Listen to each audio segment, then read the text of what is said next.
Muy buenas tardes, soy Pedro Barri, presido la Fundación Deseo Salud de la Mujer y es un placer para mí darles la bienvenida y agradecerles su presencia a este acto, a esta mesa redonda, ese coloquio sobre mujer y política que se celebra en el marco de la exposición que nuestra fundación tiene en este momento en exhibición en este centro, en el Centro Conde Duque, la exposición Ser Mujer Hoy.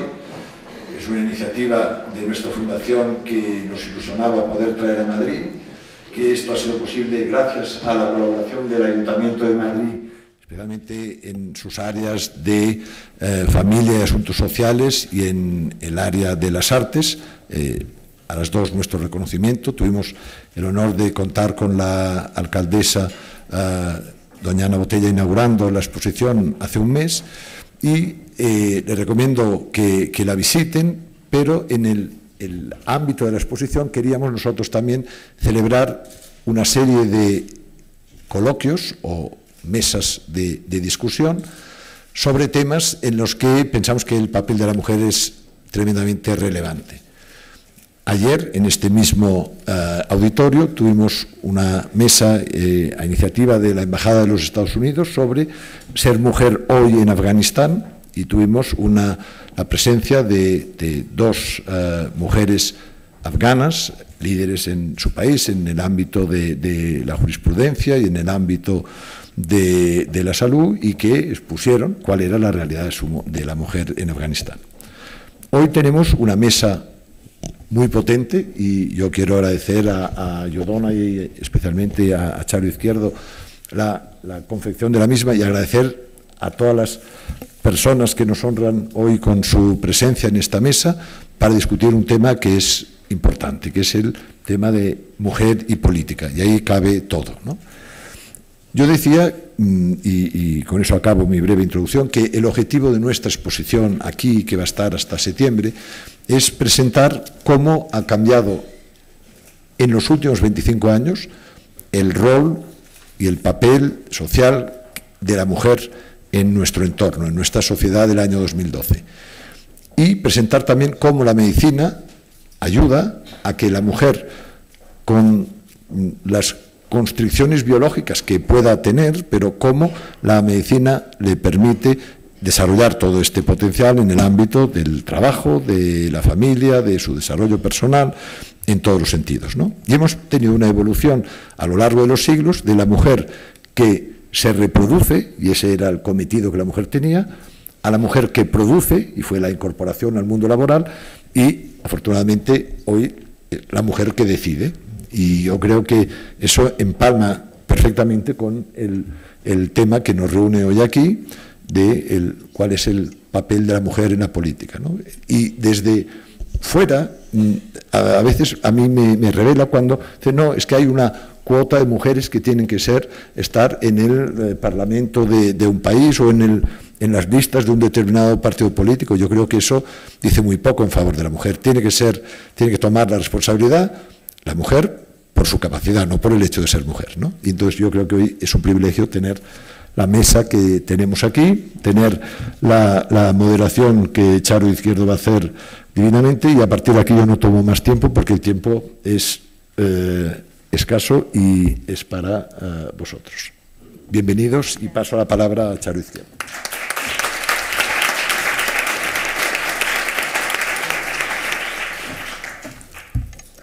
Bueno, yo me voy a sentar, como voy a estar más rato, me voy a sentar. Buenas tardes a todos, muchísimas gracias por haber venido. Ministra de Fomento, mi querida amiga Ana Pastor, portavoz de UPyD, también amiga Rosa Díez, Mercè Pillén, diputada de Convergencia y Unió, Sandra Moneo, secretaria sectorial de Educación e Igualdad del Partido Popular, Inmaculada Rodríguez Piñero, secretaria ejecutiva del área de Economía y Empleo del PSOE. Muchas gracias por acompañarnos, gracias por haber venido. Autoridades, amigos, buenas tardes. Yo quería empezar dando las gracias a la Fundación Dexeus. No quiero llevar la contraria al doctor Barri, pero no es cierto. Si estamos aquí es por la Fundación Dexeus. La Fundación nos propuso colaborar en la exposición Mujer Hoy.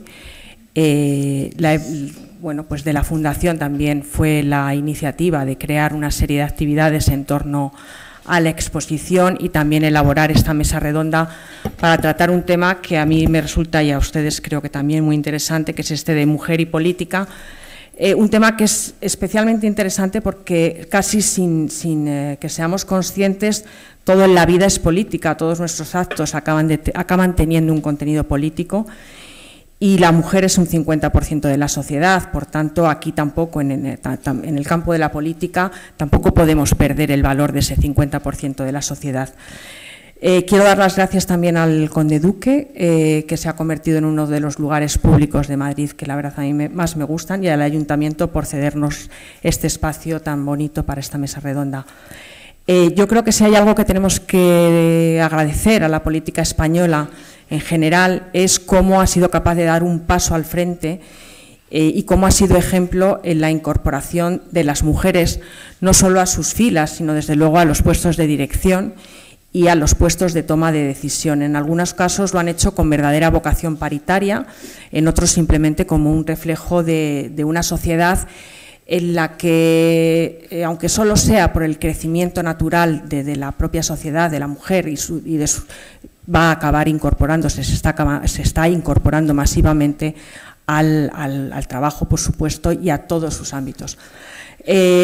Como fuera, y mira que nos metemos todos los ciudadanos normalmente con los políticos, aquí hay que darles las gracias porque creo que han sido y son un referente. Antes de pasar la palabra a cada una de las ponentes, me gustaría dar unos datos para que ustedes los anclen un poco en su cabeza, entre otras cosas porque también después vamos a dar un turno de palabra a ustedes y que tienen que ver con la realidad de la participación política de la mujer, que aunque yo daba las gracias y tal, pero tampoco es del todo paritaria. Por ejemplo, en España hay 133 mujeres en el Congreso de los Diputados, de 350 diputados totales. Hay 91 senadoras, de un total de 266 senadores. Son 4 las presidentas de comunidad, Esperanza Aguirre, Luisa Fernanda Rudí, Yolanda Barcina y María Dolores de Cospedal, 4 de un total de 17 comunidades autónomas, más las ciudades autónomas de Ceuta y Melilla. Y tras las últimas elecciones hay 1.361 alcaldesas de un total de 8.105 ayuntamientos. Sin más, paso la palabra a nuestras contertulias. Vamos a empezar un turno corto de 5 minutos, os pido. Y vamos a empezar con Inmaculada Rodríguez Piñero, que es secretaria ejecutiva del área de Economía y Empleo. Inmaculada, que está a la izquierda de la mesa, es madrileña, licenciada en Ciencias Económicas y Empresariales por la Universidad Complutense de Madrid, es máster en Teoría Económica por la Universidad de Minnesota, funcionaria del Cuerpo Superior de la Administración de la Generalitat Valenciana, donde ha desarrollado gran parte de su actividad profesional. En el PSOE ha sido secretaria de Política Económica y Empleo, secretaria ejecutiva de Vivienda y Ordenación del Territorio. Ha sido portavoz de Economía del Grupo Parlamentario Socialista en el Congreso de los Diputados y secretaria general de Infraestructuras del Ministerio de Fomento. Actualmente, como decía, es secretaria ejecutiva del área de Economía y Empleo. Pertenece a las comisiones de Economía y Competitividad, Hacienda y Administraciones Públicas y es vicepresidenta segunda en la Comisión Mixta para las Relaciones con el Tribunal de Cuentas. Te dejo la palabra. Muchísimas gracias.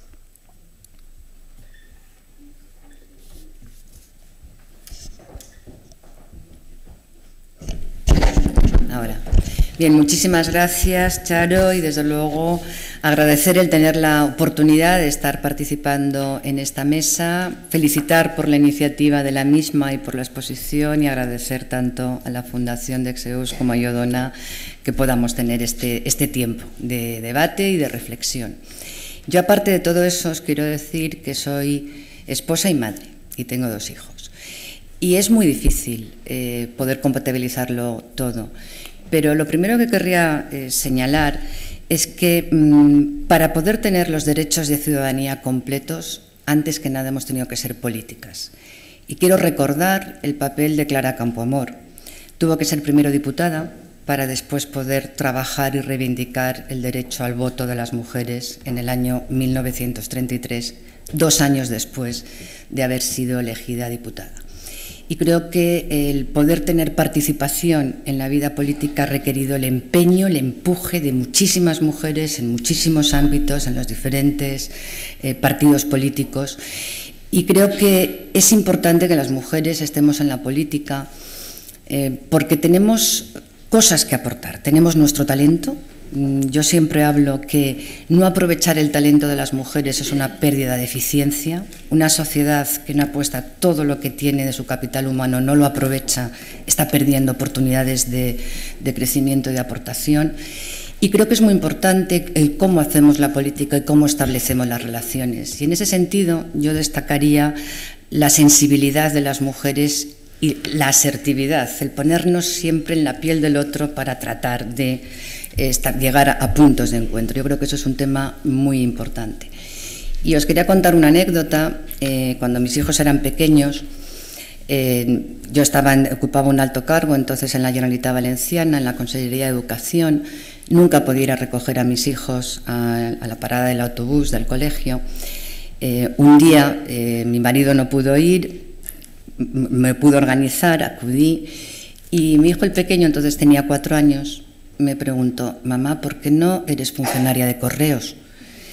Y yo le pregunté: ¿por qué quieres que sea funcionaria de correos? Dice: es que la mamá de mi amigo Pablo es funcionaria de correos y todos los días va a buscarle al autobús. Entonces era una pregunta difícil. Yo le contesté: mira, ¿te gusta tu colegio? Me dijo: sí, mucho. ¿Te gustan tus profes? Dice: sí, mucho. Pues hay cientos de miles de niños que no tienen un colegio como el tuyo, iba a un colegio público, no tienen la suerte de tener los profesores que tú tienes, y yo trabajo para que otros niños como tú puedan tener esas oportunidades. Y lo comprendió. Y esa es la clave, que podamos compaginarlo. Tienes que dejarte, no puedes tener todo el tiempo dedicado. Por eso también creo que es imposible que las mujeres podamos tener puestos de responsabilidad, ya sea en la política, ya sea en la vida profesional, privada, si no va acompañado de una auténtica conciliación. Y eso requiere, si estás casado o tienes pareja, que el marido defienda los derechos de igualdad y sepa y defienda la conciliación, y requiere políticas muy activas de verdad para que podamos conciliar. Antes yo creo que los datos que has dicho, Charo, reflejan muy bien todo lo que nos queda para que las mujeres puedan llegar a ocupar los puestos de responsabilidad que pueden, si tienen las condiciones adecuadas para su dedicación. Y también creo que es importante, y creo que en este sentido me gustaría aprovechar que estamos aquí hoy mujeres de diferentes ámbitos políticos y del Gobierno, porque creo que es muy importante que ante la crisis hay determinadas cosas que no debemos de dejar atrás, y me refiero a la lucha contra la violencia de género. Desgraciadamente, todavía vemos cómo no hay semana en donde no hay una mujer víctima de violencia de género. Hagamos lo posible para que sigamos en esa lucha y tengamos los recursos necesarios para que no demos ni un paso atrás ahí. Y por otra parte, yo creo que en esto la ministra lo está viviendo en primera persona y al máximo nivel. En cuanto estamos en el ámbito económico, nos encontramos muy solas. Es un ámbito absolutamente masculino. Yo, que siempre he estado en el ámbito de la economía, como antes ha dicho, tuve la oportunidad de tener un alto cargo en el Ministerio de Fomento, y siempre mis interlocutores siempre han sido hombres. Supongo eso no ha cambiado, sigue siendo así, ¿no? Bueno, a mí me gustaría que eso lo pudiéramos ir cambiando, que el interlocutor sea por la capacidad que tiene y las posibilidades que tiene de poder compatibilizarlo todo, y no porque la sociedad hace que sea más fácil todavía para los hombres que para las mujeres. Y estando encantada de que aquí haya mayoritariamente mujeres, me hubiera encantado que hubiera igual número de hombres, porque creo que de verdad tendremos la igualdad efectiva cuando sea igual de importante un tema como el de hoy para tantos hombres que para mujeres.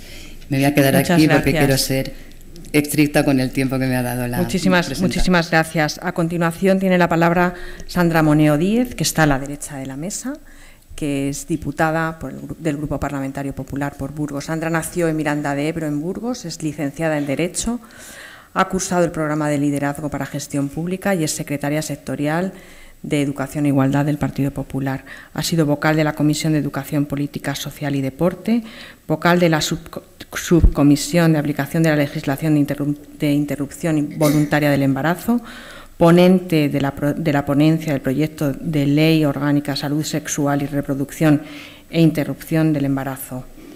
Muchas gracias.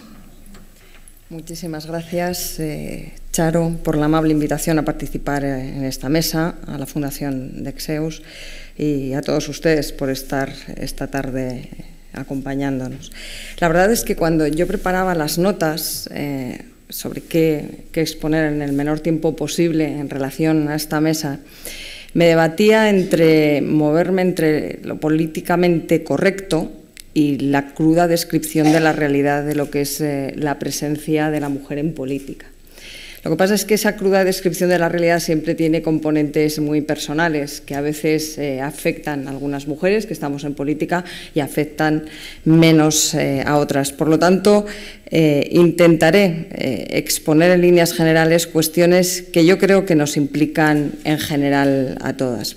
Siempre cuando hablamos de la presencia de la mujer en política, igual cuando hablamos de la presencia de la mujer en diferentes ámbitos de la vida social, económica, cultural, miramos hacia atrás y pensamos lo mucho que hemos avanzado, sobre todo lo mucho que hemos avanzado en estos últimos 30 años. Pero a mí me gusta mirar hacia adelante y pensar en lo muchísimo que todavía nos queda por avanzar. De los datos que antes nos exponía Charo Izquierdo, se deduce que la presencia de la mujer en la vida política es importante, pero no es una presencia que podríamos considerar equilibrada con la presencia real de la mujer en la sociedad. En España las mujeres representamos más del 50% de la población y, sin embargo, nuestra presencia en los espacios de decisión, ya sean políticos, ya sean económicos, pues es un espacio muy limitado. En política, aún así, nos tenemos que sentir afortunadas, porque aunque particularmente no he sido ni soy una firme defensora de lo que se ha llamado la política de cuotas, sí debo reconocer que en un determinado momento la presencia de la mujer frente a determinados planteamientos en el ámbito político abrió muchas puertas, nos abrió muchas puertas y nos las abrió a todas. Pero en estos momentos donde se visualiza el poder de las mujeres, a lo largo de las diferentes legislaturas hemos tenido desde la primera ministra de Cultura, Soledad Becerril, la presidenta del Congreso, presidenta del Senado, vicepresidenta del Gobierno en la pasada legislatura, en estos momentos una nueva vicepresidenta, es decir, presencia de mujeres en los ámbitos de decisión. Pero el verdadero reto de la mujer en política no es tanto estar como permanecer, y esa es la realidad. Y eso es lo que no soluciona realmente una política de cuotas, o no se soluciona exclusivamente, aunque es importante que existan leyes que lo defiendan. Porque los que llevamos ya cierto tiempo podemos visualizar cómo a lo largo de legislaturas hay un número importantísimo de hombres que permanecen en sus portavocías, que permanecen en los puestos de decisión.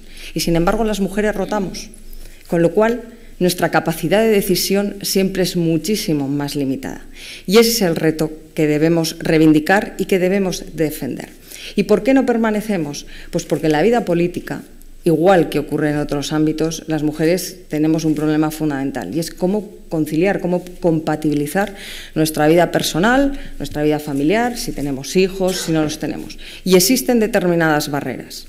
En política existen esas barreras, existen las barreras de los horarios, que hacen que podamos adoptar la flexibilidad en algunos casos y que nos desorganizan totalmente la vida en otros. Existen las barreras de esas reuniones a las 6, a las 7, a las 8 de la tarde, cuando no son comidas de trabajo, cuando no son cenas de trabajo.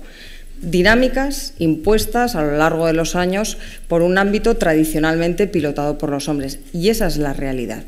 Existen las barreras que hasta hace muy poco tiempo no nos facilitaban el hecho de ser políticas y madres. Yo soy madre de una niña de 2 años y recuerdo perfectamente cómo a los 4 días de una cesárea me llamó la portavoz en la pasada legislatura y me dijo: tienes que venir volando a votar porque podemos ganar una votación y no hay quien me sustituya. Claro, y yo pensé, bueno, pues en fin, pues iremos a votar, ¿qué vamos a hacer? Al final no hizo falta mi presencia porque hubo un acuerdo entre grupos, pero esto es solo un ejemplo de lo que he vivido yo y de lo que viven muchísimas mujeres, que algunas dejan muy lejos de Madrid a sus hijos de corta edad, se trasladan 3, 4 días a la semana al Congreso de los Diputados, luego tienen que viajar, etc. Ese es el ámbito en el que nos movemos. Y alguien puede decir, nadie obliga a una mujer a dedicarse a la política. Claro que no, ni nos obligan a dedicarnos a la política, ni tampoco nos obligan a dedicarnos a otras cosas. Pero queremos reivindicar nuestra presencia, porque nosotros hemos aportado mucho a la política. Y hemos aportado ese toque de realismo que es necesario para resolver los problemas reales para las mujeres reales, lejos de determinados planteamientos que efectivamente puedo compartir porque sostienen un discurso importante, pero la realidad es a veces mucho más cruda, es más palpable y requiere soluciones muy a corto plazo.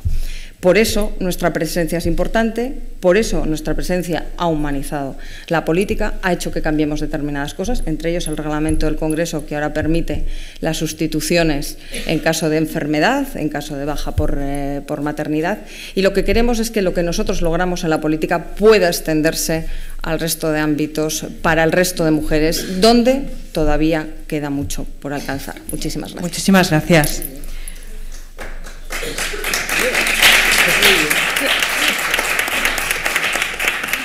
Bueno, a continuación interviene Mercè Pillem i Palmés, diputada por Barcelona de Convergencia y Unió, aunque es nacida en Lérida. Es licenciada en Derecho y máster en Psiquiatría Forense y está especializada en Derecho de Familia. Ha sido diputada de la Junta del Gobierno del Ilustre Colegio de Abogados de Barcelona, profesora de la Escuela de Práctica Jurídica del Colegio de Abogados de Barcelona y del Máster de Derecho de Familia de la Universidad de Barcelona, además de presidenta de la Sectorial de Justicia de Convergencia y Unió, consejera nacional también de Convergencia y Unió. Muchísimas gracias. Ahora aparece. Muchísimas gracias, Charo. Quiero sumar mis agradecimientos a la Fundación Dexeus, al querido amigo Pere Barri. Quiero también agradecer a Iodona el que nos haya dado esta oportunidad de debatir sobre un tema que es que realmente nos afecta a nuestra cotidianidad, pero que muchas veces reflexionamos sobre los temas que hemos de valorar o hacer o implementar políticas para los demás, y esto nos da la oportunidad de reflexionar un poco cuál es nuestra óptica en este mundo en el que estamos inmersas. Y esta óptica forzosamente no puede ser distinta de la procedencia o de la ubicación que tenemos cada una de nosotras con la política. En mi caso, a diferencia de las portavoces, iba a decir, la costumbre parlamentaria, de las compañeras que me han precedido en el uso de la palabra, yo accedo a la política desde una relativamente dilatada vida profesional.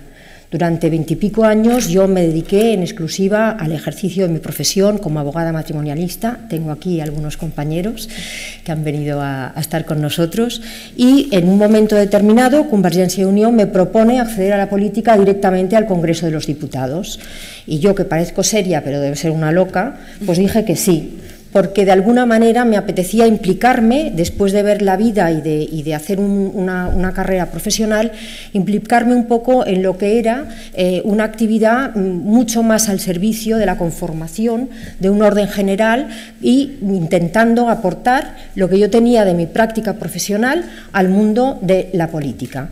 Y desde esta óptica un poco distinta, porque yo hasta entonces no había tenido, era únicamente militante de base, no había tenido ningún cargo en el partido absolutamente para nada, aunque luego sí, en correspondencia a los cargos políticos, pues he tenido alguna responsabilidad como la presidencia de la Sectorial de Justicia.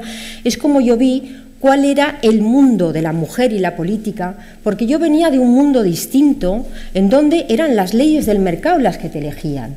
Allí no había cuotas, no había nada. Si eras bueno te cogían, y si no eras bueno no te cogían, como a las médicas, a las abogadas, a las farmacéuticas, etcétera, etcétera, etcétera.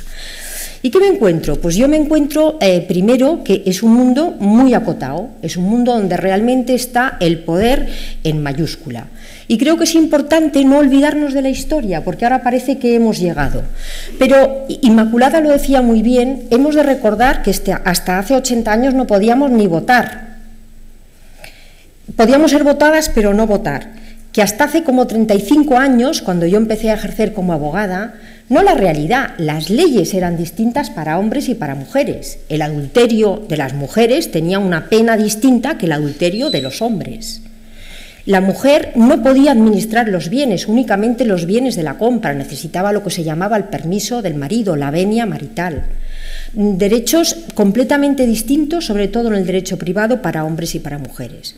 Y más recientemente, es verdad que hoy nos han hecho aquí una pregunta de qué crees que aportan las mujeres a la política, y creo que está bien, pero a mí se me llegó a hacer la pregunta de por qué crees que las mujeres han de estar en la política. Nunca nadie se ha cuestionado por qué los hombres han de estar en la política.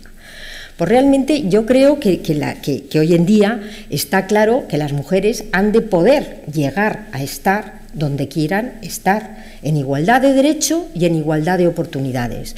La igualdad de derecho, lo ha dicho muy bien Sandra, la hemos conseguido. La igualdad de oportunidades, yo creo que no. La barrera principal, la conciliación, lo señala muy bien Inmaculada. Pero hay también otras barreras. ¿Qué barreras hay? Las barreras del acceso. ¿Por qué? Porque las mujeres pasamos de nuestro rol histórico privado al mundo público. ¿Y qué pasa? Que los hombres ya estaban allí, están sentados allí. Y lo decía Groucho Marx muy gráficamente: señora, yo le cedería gustosamente mi silla si no fuera que estoy sentado en ella. Ese es el problema del acceso. Ellos están sentados allí, allí está el poder. Hablo del poder político, pero también del poder económico, el poder en los medios de comunicación, el poder en las empresas importantes, etcétera, etcétera, etcétera. Pues ese es el principal problema que hemos tenido durante mucho tiempo. Cuotas, mérito y capacidad. Hombre, a todo el mundo le gusta pensar que está uno donde está porque vale. Y a mí me gustaba pensarlo. Yo venía de un mundo en donde pensaba que me elegían pues porque era buena, porque les batallaba bien los temas, porque si no se hubieran marchado y tal. Pero claro, aquí estaban sentados ellos. Entonces, las cuotas han servido como palanca, cuotas que pusieron los partidos de izquierdas, y yo creo que todas las mujeres hemos de dar las gracias porque todas nos hemos beneficiado de ellos y toda la sociedad en consecuencia, han servido de palanca para que hayan unos lugares que tengan que ocupar las mujeres. ¿Qué pasa? Que son pocos. Porque si la barrera es de cada 5 tramos 3-2, los 2 siempre son de mujeres, y a lo mejor los 2 últimos, con lo cual si solo sacas 3 no llegan. Es decir, hay pequeñas trampitas en lo que es incluso la ley con las cuotas. Mérito y capacidad, yo no tendría ningún inconveniente en que fuera por mérito y capacidad, me gustaría, pero que pongan un examen. Porque los lugares donde la medición es objetiva, las mujeres sacamos unos resultados magníficos, exámenes, oposiciones. Es únicamente en los lugares donde los criterios de selección no son objetivos en donde no sacamos buenos resultados. ¿Y qué pasa? Yo que me encontré que yo no formaba parte de la estructura de un partido, por lo tanto no he formado nunca parte de las juventudes de un partido, en donde conoces a tu compañero, las excursiones, los trabajos, los congresos, ni perteneces a ninguna familia política, realmente hay poca gente. Yo ojalá valoraran el mérito y la capacidad, a lo mejor tendría un futuro esplendoroso, pero he de reconocer que el sistema de cuotas permite esta palanca, porque es que a mí me parece igual de extraño que te pongan por ser una cuota que te designen a dedo la estructura del partido. Por lo tanto, la alternativa otra no existe.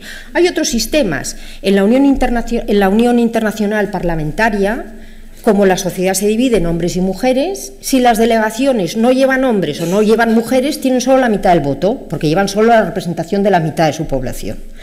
Es otro sistema. Por otra parte, hay muchísimas representaciones que tienen cuotas. En los partidos hay cuotas de jóvenes y hasta cuotas de mayores. Y en las federaciones de partidos hay cuotas de un partido y cuotas de otro partido. Solo se cuestionan las cuotas cuando hablamos de las mujeres. En el resto, las cuotas no se cuestionan. Lo que pasa es que Sandra tiene razón. Las cuotas pueden medio asegurar el acceso, pero no aseguran la permanencia. Y claro, tú no tienes poder si no permaneces una serie de tiempo en un sitio. Las estadísticas dan un número de mujeres, intento acabar, dan un número de mujeres, pero si acercamos el foco, las mujeres relevan, rotan, los hombres permanecen. Y es más, La edad en una mujer es como caducidad, en un hombre es como experiencia.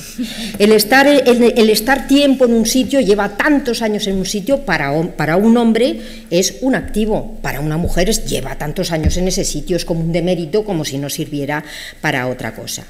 Yo creo también, y solamente lo apunto, Chano, no me alargo más, que hay otros temas que quizá pueden salir en el debate, que es la dureza de los estereotipos, que es la forma de ejercer el liderazgo. Nos apuntamos a una agenda de hombres, la conciliación, y solamente apunto, basta mirar cuántos hijos tienen los ministros de todos los colores, de todos los gobiernos, y cuántos las ministras, y luego recordar que el poder político es un poder, pero que tampoco hay muchas mujeres en las cúpulas de los otros poderes, del poder económico ni del poder mediático. Por lo tanto, hubo una vez, Cristina Alberdi escribió un libro que decía "el poder es cosa de hombres". Yo creo que hemos de sumar fuerzas entre todos para que este libro no sea una realidad. Nada más y muchas gracias.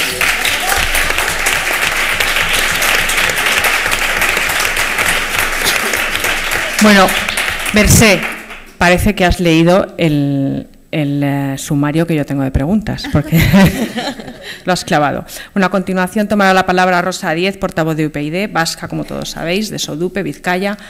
Ha estado 30 años ligada al PSOE, desde el 1977 hasta que lo abandonó en 2007 para ser cofundadora de UPyD. Es funcionaria de la Administración del Estado y en su etapa PSOE fue diputada foral de Vizcaya, vicepresidenta de las Juntas Generales de Vizcaya, diputada del Parlamento Vasco, consejera de Comercio, Consumo y Turismo en el Gobierno vasco y eurodiputada en el Parlamento Europeo, escaño al que renunció para formar UPyD. Además de la actividad política, que sabéis que es muchísima, y de la actividad y el activismo, además ha escrito numerosos artículos y también libros como "Porque tengo hijos", "Merece la pena" y "Es lo que hay". Rosa. Muchas gracias. Bueno, yo quería, me sumo a todos los agradecimientos, no repetiré ninguno de ellos, me doy por representada en todos los que mis compañeras han hecho, a los organizadores y naturalmente también a todos los presentes. Seguramente estamos aquí porque esto lo ha organizado una revista dirigida por mujeres y dirigida a mujeres, porque si no hubiéramos cambiado la hora y el día, porque hay fútbol. Y lo que ocurre normalmente cuando estamos las mujeres que participamos en la actividad política, supongo que a mis compañeras les ha pasado más de una vez, que tú sabes que si estás en una reunión a la misma vez que hay fútbol, la reunión se termina para llegar al fútbol, por muy importante que sea el estatus de la reunión, pero si tienes que llevar al niño al pediatra, la reunión sigue y tú te tienes que marchar con el niño al pediatra. Entonces, esta es una de esas cosas que marcan la diferencia y que la marcan a todos los niveles. Pero, dicho esto, yo quería plantear cómo veo yo o cómo llego yo a esta reflexión que se nos plantea hoy de mujer y política. Yo llego naturalmente marcada por una generación y por una zona de España en la que vivo, porque yo llego a la política, mi condición de mujer no la puedo evitar, lo soy, pero llego a la política en un momento, tengo 59 años, voy a hacer 60 años el próximo mes de mayo, en un momento en el que hacer política y vivir en democracia era lo mismo. Entonces, mi vocación política es una vocación democrática, de participar en la democracia y de construir la democracia. Yo llego a la política desde los debates de la cocina de mi casa, en la que mi padre y mi madre hablaban de política con nosotros, sus hijos, mis dos hermanos mayores y yo, y aspiramos a hacer política porque eso era lo mismo, sin reflexionarlo y sin pensarlo, que vivir en democracia, que poder hablar en la calle de esas cosas, que poder hablar con libertad, que poder elegir a tus representantes, que poder optar a representar a tus conciudadanos. Y política y democracia era lo mismo, y lo que menos yo me planteaba era si mi condición de mujer me permitiría poder dedicarme a la política o poder hacer política, porque la aspiración era ser ciudadana, para poder construir y vivir en democracia y, por tanto, poder hacer política. Eso marca mi acceso a la política, eso marca mi vocación política y mi pasión por la política. que es una pasión cercana, una pasión de persona muy joven, de la pubertad, cuando descubro la vida. Y eso marca también cómo entro en política. Entro en política porque hay que entrar. Porque cuando se muere Franco, si ya tienes alguna inquietud política, como era mi caso, pues hay que entrar en política. No te lo planteas como se lo pueden plantear hoy las personas mucho más jóvenes que dicen, bueno, o incluso Mercé, que se había dedicado a una profesión, como ella explicaba, y después da un paso en un determinado momento a la política. En aquella edad, cuando se muere Franco, pues yo era una cría y, claro, estaba afiliada a la UGT y al Partido Socialista. Había que hacer listas. No era una cuestión de, oye, ¿a ti te interesaría? No, es que hay que rellenar las candidaturas, es que hay que presentarse, es que hay que hacer candidaturas. Y entro así a lo que es la actividad política, porque la política ya me interesaba, política ya hacía, privadamente, pero ya hacía. Así entro en la actividad política. Eso marca mi entrada en la política. Y probablemente no, seguro, la zona de España en la que hago política durante toda mi vida marca también mi manera de acercarme a la política, porque yo no me acerco a la política, la igualdad, que es de lo que aquí en esta mesa hablamos y de lo que hablaremos en el debate, no es mi aspiración. Mi aspiración y mi dedicación y mi tarea es la libertad, y yo me dedico a la libertad, lo mío es eso, ¿no? En aquellos años me toca dedicarme a eso y en aquella zona de España me toca dedicarme a eso. Claro que la igualdad es un concepto que tiene que ver con la democracia y tiene que ver con la ciudadanía y tiene que ver con todas esas otras cosas, pero la libertad es lo que nos mueve, lo que hace que yo siga en política durante muchos años después, lo que hace que yo después, sí, como opción, quiera permanecer en política. Pero aunque no, quizás no sea la reflexión fundamental, pero lo dejo también sobre la mesa porque, bueno, quizás soy la mayor de la mesa, seguro que lo soy, y además he llegado a la política de otra manera y en otras circunstancias, pues creo que puede caber también para la reflexión. Al principio decido dedicarme a la política todo el tiempo, de esa manera, como acabo de contar. Después, porque vivo allí. Y después, porque ya no puedo dejar de dedicarme a ello. Si vivo allí, si me he comprometido allí, si estoy allí, si ya he salido de casa, si ya he dado la cara, ¿cómo puedo pensar que me tengo que ir o que me puedo ir si la tarea está todavía y hay que seguir haciéndola? Por tanto, la libertad, sí, lo primero, lo fundamental. Y después, claro, cómo no, los debates sobre la igualdad. Yo, militante del Partido Socialista, recuerdo aquel congreso en el que se pusieron en marcha los porcentajes, que era verdaderamente, si me permitís la expresión, revolucionario. A ver, sí, porque no estaba en el debate social, realmente tampoco, se introdujo en el debate social, y yo, que nunca estuve en ninguna institución por cuota, pues defiendo las cuotas, y las he defendido siempre desde el primer momento. Y luego, alguna anotación respecto de lo que se ha dicho. Efectivamente, las cuotas nos han ayudado, el debate social nos ha ayudado a estar en los sitios, pero como muy bien ha apuntado Sandra y después también Mercé, el problema es que nosotras rotamos y los hombres no. Y yo os digo, ¿por qué rotamos nosotras? Pues rotamos porque la mayoría todavía llegamos por cooptación. Porque los hombres, que son los que mandan en los partidos políticos, nos cooptan. Nos ponen, y el que te pone te quita. Y te quitan cuando ya has aprendido, en muchos casos, cuando realmente ya te has hecho el hueco y ya te has puesto y ya sabes y ya eres representativa y ya ocupas espacio por ti misma. Y esa yo creo que es la cuestión sobre la que quiero dejar una pregunta sobre la mesa. Y la segunda es, por si sale, y acabo, Charo, de verdad, la segunda es por si sale, pero ya hay igualdad, ¿no? Pero ahora ya no, ya las leyes ya no hay problemas, ¿no? Ya estamos todas en las mismas condiciones. Pero tú, a mí me han preguntado muchas veces, ¿pero tú has tenido alguna vez problemas por ser mujer? Y yo digo, pues seguro que si hubiera sido hombre hubiera tenido muchos menos problemas para hacer las cosas que he hecho a lo largo de mi vida. Y como decía Rosa Luxemburgo, quien no siente las cadenas es porque no se mueve. Y realmente, si no lo piensas, a lo mejor crees que estás tratada en condiciones de igualdad, pero si lo piensas te das cuenta que no. Muchas gracias.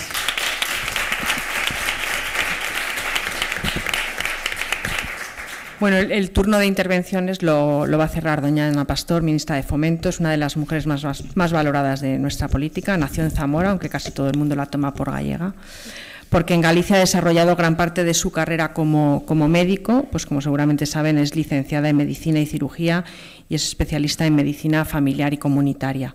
Funcionaria de carrera en el Cuerpo de Salud Pública y Administración Sanitaria, ha sido directora del Sergas en Pontevedra, gerente de Atención Primaria en Pontevedra y médico asistencial en Salamanca, Pontevedra y Ferrol. Después comenzó su carrera política, siendo sucesivamente subsecretaria del Ministerio de Educación, Cultura y Deporte, subsecretaria del Ministerio de la Presidencia, subsecretaria del Ministerio del Interior y a continuación ya fue ministra de Sanidad y Consumo. Ha sido secretaria ejecutiva de Política Social del PP, coordinadora de Participación Social del PP y desde la victoria del PP en las últimas elecciones es nuestra ministra de Fomento. Gracias. Bueno, muchas gracias, Charo, muchas gracias por compartir esta mesa en la que tantas cosas nos unen a mujeres que tenemos distintas profesiones, pero que estamos todas en política y en partidos distintos, pero sin embargo nos unen muchas cosas, que es como se llama esta mesa, que es Mujer y Política. Muchas gracias, compañero doctor Barri, por organizar esta exposición y sobre todo estas jornadas que sirven para mucho. Yo, pensando y organizando mis ideas de lo que iba a decir esta tarde aquí, y cuando uno habla al final, pues la mayoría de las cosas son las que tú pensabas decir, y ahora me voy a identificar con unas cuantas. Lo primero que pensé es decir que no solo aportamos las mujeres cosas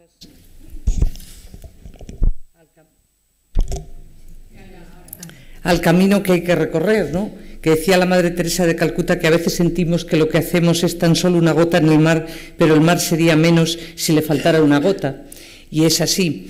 Hay muchas mujeres anónimas, que no las conoce nadie, que realizan una labor en favor de las mujeres impresionante. Y hay otras que tenemos más invisibilidad. ¿Qué quiero decir con esto? Que es las que estamos en política. Que realmente hoy los grandes problemas están fuera, no los tenemos las mujeres en la política, aunque tenemos algunos que reflejan el que seguimos teniendo una cultura que impregna todo, que sigue siendo una cultura machista en nuestra sociedad, a la que ahora me voy a referir. Por lo tanto, los grandes problemas están en la mujer, en las mujeres todavía, que hacen que no tengamos todavía oportunidades para muchas de ellas, que ante igual preparación sigan teniendo más oportunidades los hombres, que a igual puesto de trabajo sigan teniendo ellos mayor salario, que esto de compatibilizar la vida laboral y familiar es de broma, porque siempre la que acaba compatibilizando todo es la mujer, nunca el hombre, y por eso no hay ningún manual que diga que cuando hay una boda familiar tengas que ser tú la que compras el regalo de la boda o que ordenas el armario o que estas cosas que parecerán una broma pero que te llevan parte de tu vida en la que no puedes hacer otras cosas que quieres hacer. Por lo tanto, el problema real de la mujer está ahí fuera. Y luego está esta cosa que se llama las mujeres y la política, que esto es para hacérselo pensar, ¿no? Como diríais los catalanes. Es para hacérselo pensar porque... Mirar, pero yo digo pensar, porque es mi variedad. Claro, es que es hacérselo... Te lo miras y luego te lo piensas. ¿Y por qué? Si es un hombre te lo miras solo. Claro, pero bien. ¿Y por qué? Pues por dos cosas fundamentales. Porque en política, como lo dijo muy bien Sandra, existe la tasa de reposición que hay. Ella no ha dicho esa frase, pero la digo yo ahora, que es la tasa de reposición de las mujeres. Efectivamente, una cosa es estar en política y otra tener espacio en política, tener capacidad de decisión en política y tener un espacio en la política, que no es lo mismo. Yo lo llamo tasa de reposición porque efectivamente la mujer entra en política y igual que entra sale. Si tú ves el panorama parlamentario encontrarás con que hay muchas mujeres que nos han dado oportunidades y seguimos allí, ¿verdad, Rosa? Bum, bum y bum, bum. Pero hay muchas que son todas nuevas, porque cambian, la inmensa mayoría de lo que cambia son las mujeres. Eso lo llamo yo la tasa de reposición. Es decir, que efectivamente hay más mujeres, pero quitan a unas y ponen a otras. Y por lo tanto, aquí la madre del cordero está en lo que dice Rosa, que es realmente, yo digo que la igualdad real en política existirá el día en que no digan te pongo, sino el día en que sea yo, cuando menos que sea yo la que pongo. Digo, voy a poner yo unos cuantos chicos a ver cómo va esto. Por lo tanto, entiendo que se me entienda la ironía. Esto es la realidad de la política y por lo tanto Es verdad que se ha hecho un esfuerzo muy importante, es verdad que el panorama, este panorama de cómo entender la política, cómo entender, perdónenme, lo prioritario en política, lo que es lo prioritario. Cada una tenemos un origen distinto. Yo llegué a la política sin enterarme, lo explico bien. Yo soy médico de profesión, he tenido una vocación pública siempre, me he dedicado mucho a tareas sociales, como saben, y mucho en mi actividad, no solo de médico, que los médicos tenemos un contacto, lo sabes bien, Barry, con muchas realidades de la vida de las personas, que no es lo físico, no es tratarle lo físico, es tratarle lo psíquico. Y eso te hace, como además hice medicina, porque aquello me encantaba, y ahora me preguntan, pero si te encantaba tanto, ¿por qué no estás ahora en medicina? Y digo, pues lo echo de menos todas las mañanas, o sea, y más con los problemas que tengo ahora, o sea, todas las mañanas. Por lo tanto, yo diría que yo llegué a la política casi sin darme cuenta, y en la política la verdad que creo que hay una gran capacidad por parte de las mujeres de hacer muchas cosas. No digo que no las puedan hacer los hombres, sino que tenemos una perspectiva, tal vez por tener no lo que pelear y luchar mucho. Ya saben eso de que las chicas, qué trabajadora es, pero ¿cómo eres de trabajadora? Digo, oiga, pero ¿por qué no dices de una vez que es inteligente y que lo hace bien? No, señor, las mujeres somos trabajadoras y los hombres son inteligentes. O estamos guapas. O estamos guapas, que también puede ser. Por lo tanto, hay una parte en política todavía muy importante que tiene que aportar y que vamos a seguir aportando las mujeres. Yo un día compartía con Charo en una reunión interna de mujeres algunas cualidades que yo había ido entresacando de las que tenemos las mujeres cuando actuamos en política y en la vida misma, que nos permiten ejercer un liderazgo político. Aquí tenemos a una mujer que lidera un partido político, otras no lideramos, pero estamos en partidos, pero que a las mujeres los ciudadanos aprecian especialmente de las mujeres en política. Tendría para hablar, si me dejara Charo, pues una tarde entera con todos ustedes, si me dejaban, porque he visto tantas cosas que me gustaría compartirlas. Ojalá algún día, he escrito un libro, pero de medicina, claro, no, de esto no, pero me gustaría compartir, porque creo que es verdad que tenemos algunas cosas que todas las que estamos aquí hemos vivido de una u otra manera y que sería muy importante para las próximas generaciones. Yo pensaba, Rosa, antes, si nos ven nuestras abuelas no se lo creen, ¿dónde estamos? Fíjate lo que hemos avanzado, pero sí que le tenemos la obligación de transmitirle a las futuras generaciones también parte de lo que hemos vivido, porque creo que eso es cambiar la cultura imperante, que sigue siendo machista, que es la que hace que estés en reuniones que no te miran, o sea, que no te ven, ni te miran ni te ven porque eres transparente, y eso sigue pasando, y que hay una reunión de 5, hay una señora y se miran los señores entre ellos, pero sigue pasando, lo decía muy bien Inmaculada, y en el mundo económico todavía más. ¿Qué cualidades tenemos las mujeres que hemos aportado a la política? Hay una que es la naturalidad, que es que nos mostramos como somos, nos aceptamos en general como somos y nos esforzamos en mejorar. Y no nos importa decirlo, que queremos mejorar, que queremos aprender de temas, que si no sabemos de una cosa lo decimos. Otra es la espontaneidad, que eso te permite estar cerca de la gente. Cuando la gente te dice, qué simpática, pero ¿cómo simpática? Si es que es tu modo de aproximarte, es de la espontaneidad. ¿Por qué? Porque conocemos los problemas, también los señores, perdónenme los que están en la sala, que no voy contra ninguno, es solo decirle que hemos vivido desde niñas un modo de acercarte a los problemas y vivir en propia carne algunas cosas que los hombres no han vivido, y que no estamos en un compartimento estanco. Las mujeres somos mucho más porosas, parece que te acaban cayendo todas las cosas a ti, y porque no somos estancas. El lenguaje de la mujer, esto hay estudios científicos, no lo digo yo, tenemos un lenguaje que es más, no dicen los estudios científicos lo del lenguaje de la calle, los estudios científicos dicen el desarrollo diferente que tenemos las mujeres y los hombres. Tenemos un lenguaje de la calle, el que todo el mundo maneja, lo cual no quiere decir que sepamos hablar en términos especializados, pero normalmente hablamos en términos que se nos entiendan. Por eso a mí cuando me dicen, uy, pero si usted habla como la cocina de su casa, digo yo, muchas gracias, eso es lo que yo quiero hablar, como la cocina de mi casa. Lo hacemos en general sin engreimiento, porque tenemos todavía un plus como de aquella cosa como de, no de humildad, como de, a ver si no lo voy a hacer bien, como aquel plus de... y porque no nos acomplejamos, salimos hacia adelante. Y luego tenemos una parte que es la del humanismo, que lo comparten muchos hombres también, pero que nosotros lo hemos aportado a la política.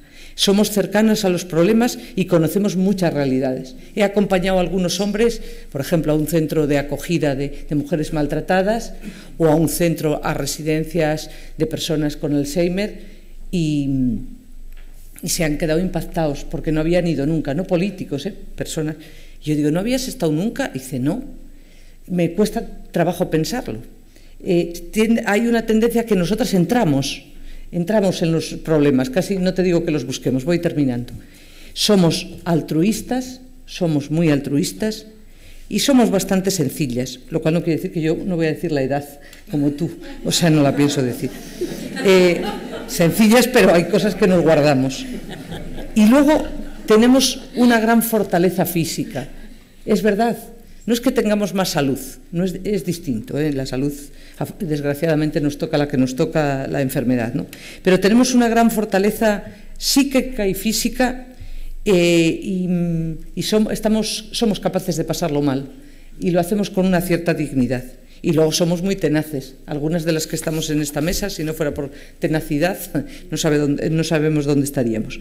Y también decir que todo esto, que para mí, como que somos solidarias, que somos comprometidas, ha hecho que las mujeres hayamos aportado todas muchas cosas a la política, a esos equipos de los comités de los partidos, a ese modo de salir a la tribuna del Congreso, a ese modo también de hacer política cuando tenemos responsabilidad en los departamentos ministeriales, ponerte en el lugar de la otra persona que tiene problemas, escuchar con atención y hacerlo pues como normalmente hacer las cosas en tu vida. No, estoy en política, soy un político. No, eres una persona que estás haciendo una actividad que es política.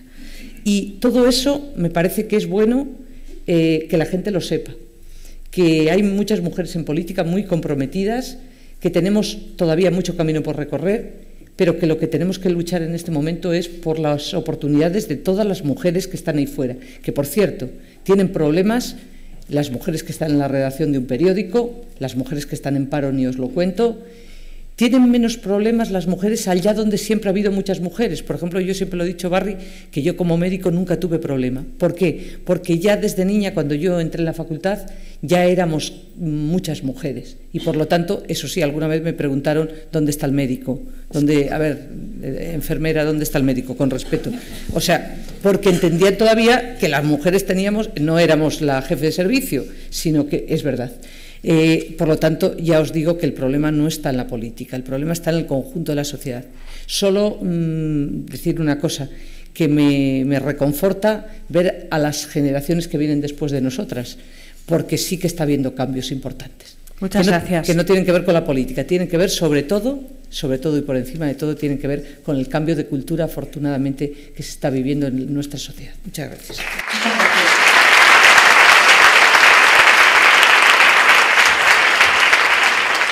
Hay una cosa que quiero decir, quiero disculpar a Cristina Garmendia, que estaba anunciada en esta mesa y que esta mañana pues, ha tenido que, bueno, está enferma, no puede venir. Yo voy a empezar haciendo una serie de preguntas, voy a mezclar con las mías, que básicamente responden al guión de Mercè, pero que yo lo había hecho antes. Voy a mezclarlas con preguntas que nos han llegado vía Twitter con el hashtag Mujer y Política.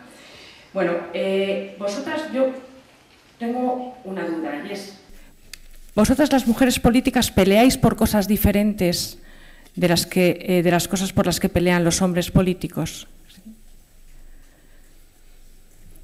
¿Hay temas que son específicamente femeninos que interesan mucho más a las mujeres políticas? Mira, yo... Sí. Te voy a hablar por la experiencia mía en mi partido, ¿no? y mi propia trayectoria política y profesional. La verdad es que no. Antes, de alguna manera breve, lo intentaba apuntar. Para que las mujeres peleemos en política hemos tenido que tener hombres que hayan compartido nuestro criterio y nuestro principio, porque es como empezamos. Si Clara Campoamor no hubiera sido diputada, no hubiera surgido todo lo que vino después. Lo importante es que es verdad que yo creo que hemos coincidido todas las que estamos en esta mesa, ¿no? Que lo importante es llegar y no solamente permanecer, yo iría intentar dar un paso más, es escalar. Es importante que escalemos los puestos de responsabilidad en función de las oportunidades reales y objetivas. Y en eso estoy muy de acuerdo con lo que planteaba Mercé. Quizás qué es lo que diferencia en las mujeres, en las prioridades respecto a lo que ha sido el uso del poder en manos de los hombres.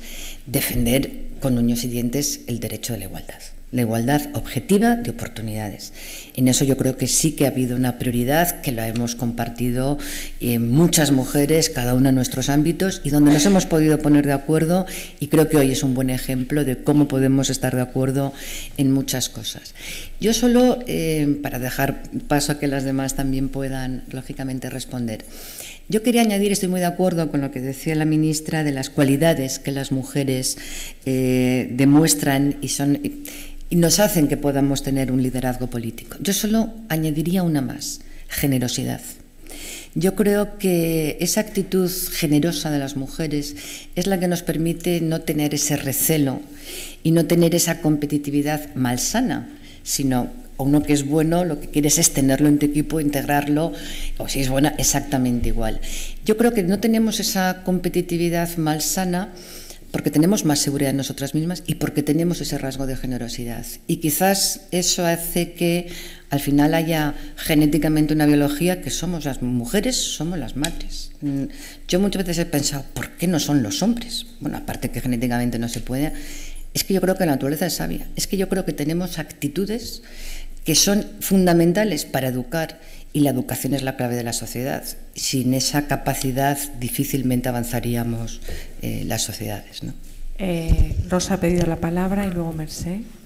Sí, yo, sumándome a la reflexión que acaba de hacer Soledad, yo también creo que no defendemos otras cosas, las defendemos de otra manera. Tenemos una visión complementaria, voy a decir, distinta, nos aproximamos a los temas de otra manera, enfatizamos probablemente cosas diferentes dentro del mismo asunto, pero yo fíjate que quiero decir una cosa, igual es políticamente incorrecto, es que yo nunca he hecho política para las mujeres.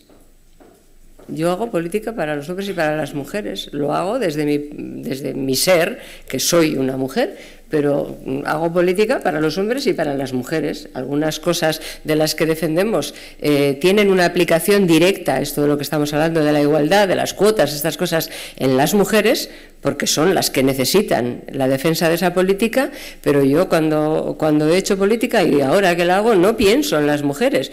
Es verdad que cuando planteas un debate sobre una cuestión que afecta a un colectivo discriminado, pues estás pensando en ese colectivo, pero toda la actividad, nuestra actividad política, yo nunca pienso en ella dirigida a las mujeres. Entre otras cosas, porque yo pienso, además, esto es reflexión complementaria, que quienes más se van a beneficiar de que las mujeres participemos en condiciones de igualdad en todos los lugares donde se toman decisiones son los hombres. O sea, tanto como nosotras. Es que a la sociedad le viene bien que haya una visión femenina, una visión de mujer en los lugares y en los asuntos en los que se toman decisiones importantes. Les viene bien a la sociedad en su conjunto, a los hombres y a las mujeres. O sea, la participación de las mujeres en condiciones de igualdad en los lugares en los que se toman decisiones que nos afectan a todos es bueno para la sociedad, para los hombres y para las mujeres. Les vendrá mejor a los hombres que a las mujeres porque les relajará poder compartir esa responsabilidad pública. Porque nosotras somos las dueñas de la responsabilidad privada. En lo privado mandamos nosotros, en lo público mandan nosotras, en lo público mandan los hombres. Compartamos, hombre, a nosotros nos vamos a relajar mucho en lo privado y ellos se van a relajar mucho en lo público. O sea que es asignatura pendiente de la democracia, creo yo, y no es un tanto una cuestión de hombres y de mujeres. Mercé. Yo estoy muy de acuerdo con todo lo que decís, pero no coincide para nada con los datos que tengo. Aquí tengo un pequeño cuadrito de la situación a que se dedican las mujeres en política de todo el mundo Y pongo, por ejemplo, qué carteras tienen las mujeres ministras. Claro, los ejemplos de la mesa sería lo contrario, porque aquí tenemos mujeres que se dedican a la economía, una ministra de Fomento, una líder de una formación política, etcétera, etcétera. Pero en política, el que te pone, te asigna lo que has de llevar.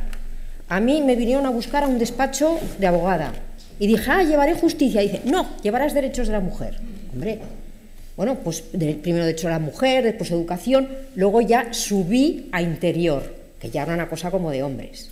Entonces, claro, ¿qué pasa en política? De alguna manera te asignan aquello que tú haces, que se supone que hacen las mujeres, pues niños, política social, tal. Y de hecho...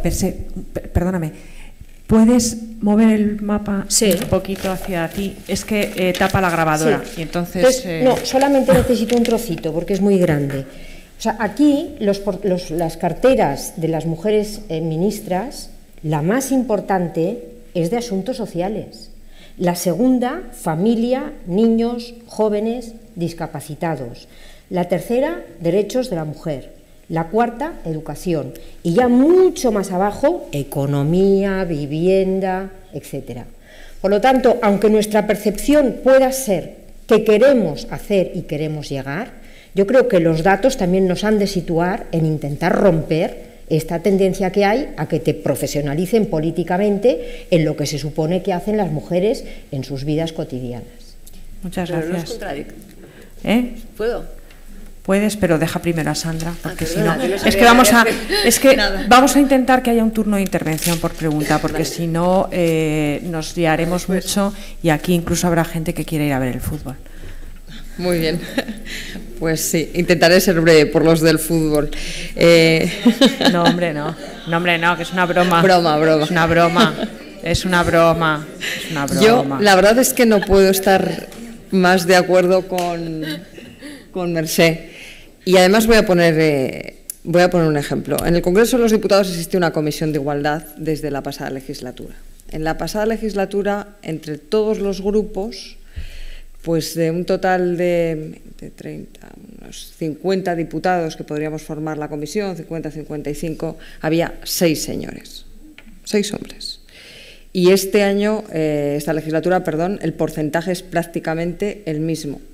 Rompe esa dinámica, debo decir, el representante de UPyD, que es un señor, que es Toni Cantó.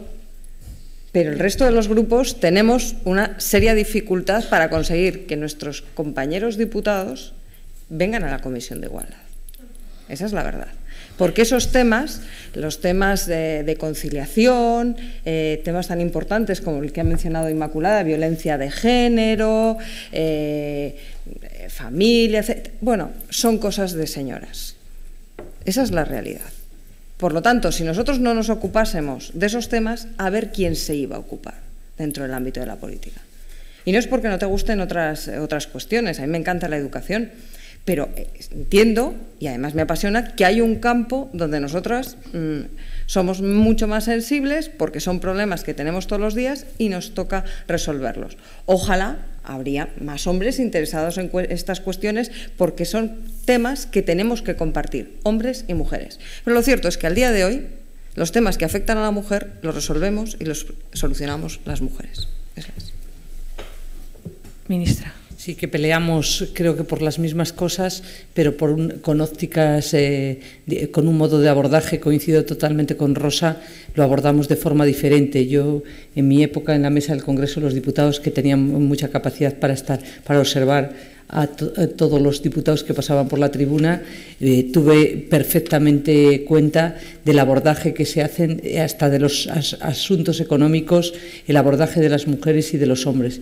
Tiene mucho que ver con la capacidad verbal y de la facilidad que tienen las mujeres, esa facilidad que tienen de concatenar muchos aspectos que para algunos hombres son más abstractos y las mujeres los plasman con ejemplos y se entienden mucho mejor. Por lo tanto, peleamos por las mismas cosas. También tiene razón Sandra en lo que dice, que hay temas, efectivamente, porque claro, es que no hemos dicho una cosa, es que nosotras somos unas privilegiadas, porque a pesar de esos porcentajes que has dicho, somos las que somos, pero es que en el mundo económico no hay prácticamente ni una sola mujer. Yo estoy en reuniones de 80 señores y yo sola, En general siempre es así, 80, 35, yo, no hay más.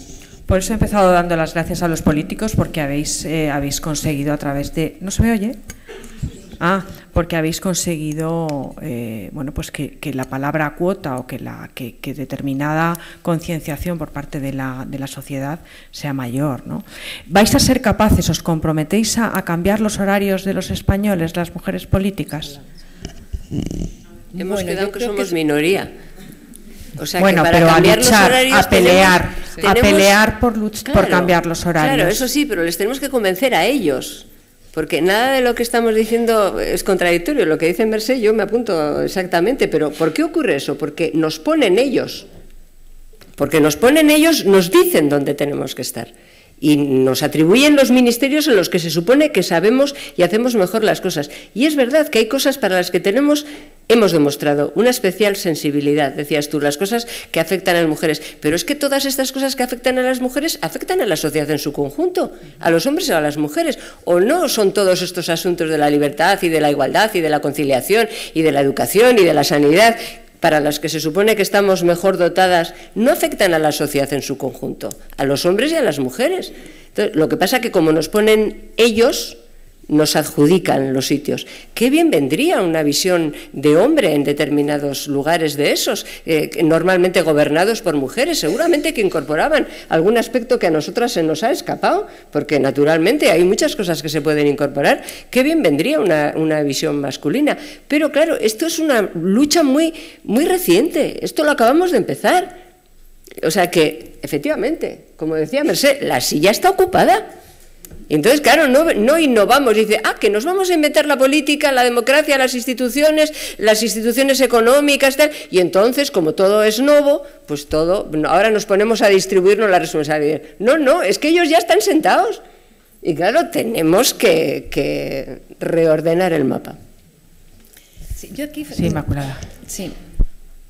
Yo creo que este es uno de los temas cruciales para todos, para los hombres, para las mujeres. El tema de la falta de racionalidad de los horarios, ¿no? Cuando antes comentábamos todas lo importante que es la conciliación. Es imposible una conciliación sin una racionalidad de horarios. Yo lo que creo es que en España somos el único país de la Unión Europea y del mundo desarrollado que tiene este disparatado sistema horario. Yo, en mi opinión, es que en el caso en particular de nuestro país, se produjo un sistema de horarios cuando todas las mujeres estábamos en casa. Entonces no había ningún problema de conciliación, ningún problema. Claro, la situación actual es que los horarios siguen iguales, las mujeres ocupamos puestos de responsabilidad, puestos de cualquier nivel en la vida profesional y compatibilizarlo es absolutamente imposible. En el caso además de la política, y yo quiero hacer ahí una reflexión y una puesta en valor por la política. Todos los que estamos en la política, de cualquier partido político, estamos por vocación pública y estamos para dedicarnos en cuerpo y alma. Y yo creo que la gente no es muy consciente de los horarios que tenemos, ¿no? A mí, por ejemplo, se me llevan los demonios cuando la imagen que se transmite de los diputados es que están los escaños vacíos. Pues os quiero decir que los diputados están trabajando intensamente.